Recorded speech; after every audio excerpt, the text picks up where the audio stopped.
बहू, जरा हंस बोल ले। शहरों में 2 कमरे का मकान ही एक सामान्य फैमिली के लिए किसी सपने के पूरे होने जैसा होता है।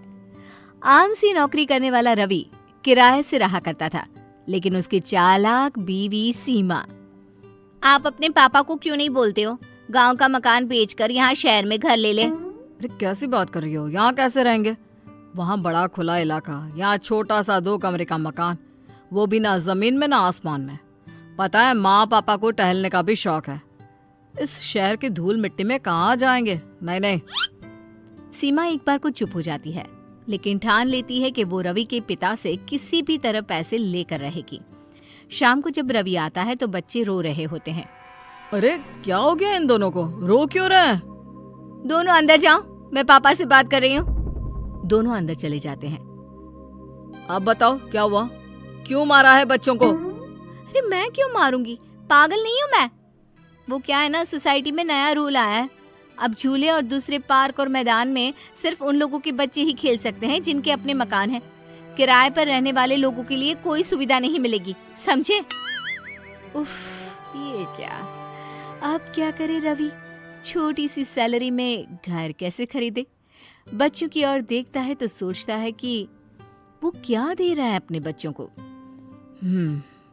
लग रहा है पापा माँ से बात करनी ही होगी, लेकिन फिर वो लोग यहाँ आकर रहेंगे तो मैनेज कर लोगी? अरे मैनेज क्या करना है? क्यों नहीं, बिल्कुल। मेरे भी तो वो माता पिता लगते हैं।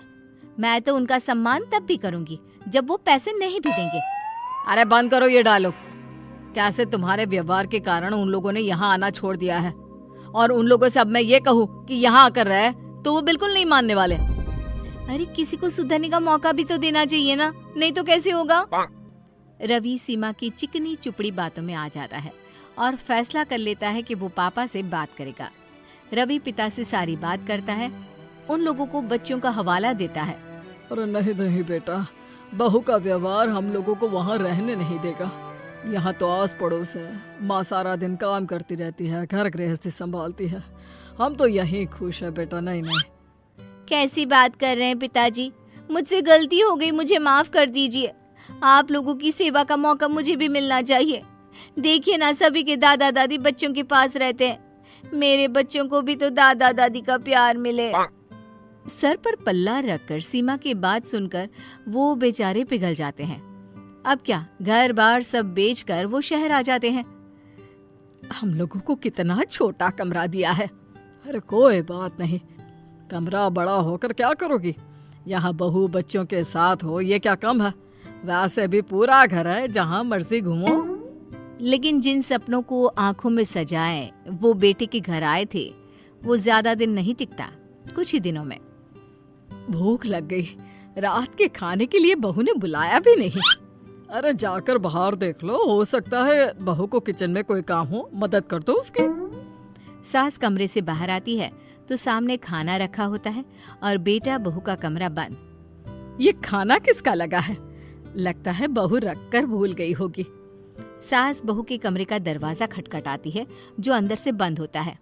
हाँ माँ जी, क्या हो गया? क्यों रात के वक्त में मेरे कमरे का दरवाजा पटक रही हैं?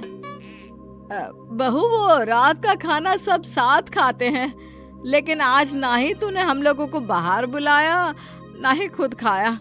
और ये 2 थाली में खाना किसका लगा रखा है? आपका और पिताजी का। और किसका? हम लोग तो खाकर सो भी रहे हैं। आप लोगों का खाना लगा दिया था। अरे लेकिन खाना लगाकर बता भी तो देती। क्यों माँ जी, देख लिया ना, खा लीजिए अब। सास को लगता है जैसे जानवरों को खाना दिया जाता है, बहू वैसे ही हमें खाना दे रही है। लेकिन वो कुछ नहीं बोलती। कहती भी तो क्या कहती? क्या हो गया? क्या सोच रही हो? खाना गरम कर कर खा लेते हैं। तो सास को खाना होता तो बार बार बहू का मुंह देखती। फिर एक दिन ससुर टीवी वाले कमरे में बैठकर टीवी देख रहे होते हैं कि ये क्या है पापा जी, आप अपने कमरे में क्यों नहीं रहते हैं? यहाँ लोगों का आना जाना लगा रहता है।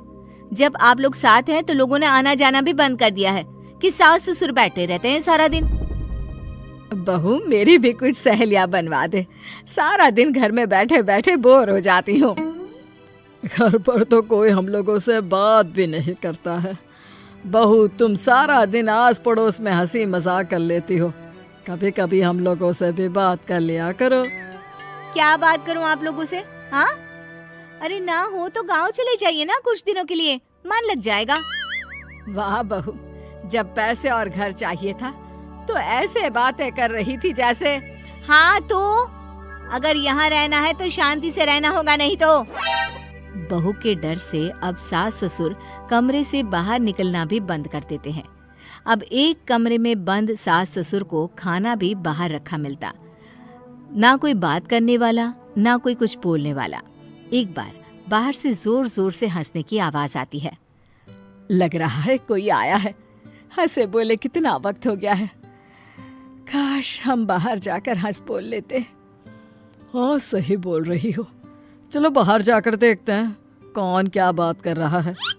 सास ससुर बाहर आते हैं तो सामने उनके बेटे और बहू जैसा ही एक कपल बैठा होता है। सभी खा पी रहे होते हैं और हंस बोल रहे होते हैं। कपल में से लड़की उठकर दोनों के पैर छूती है।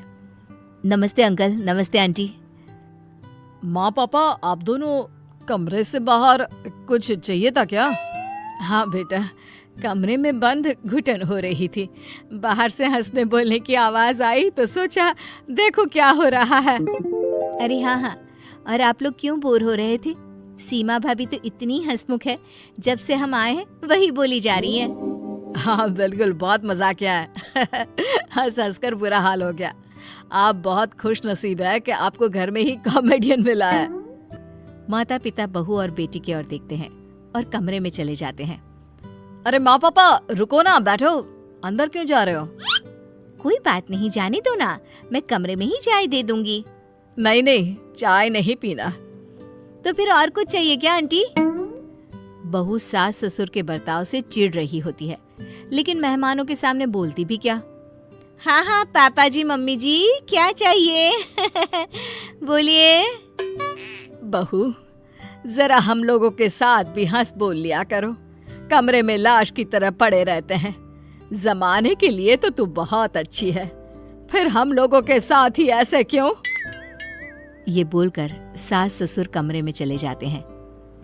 भाभी, वैसे ये ठीक नहीं है, जो माता पिता को घर में लाश की तरह रखे और बाहर वालों के सामने अच्छा बने। खैर, आप लोगों के घर का मामला है, चलते हैं हम। सभी वहां से चले जाते हैं, लेकिन बेटा और बहू समझ चुके होते हैं कि अब उन्हें माता पिता के साथ कैसा व्यवहार करना है।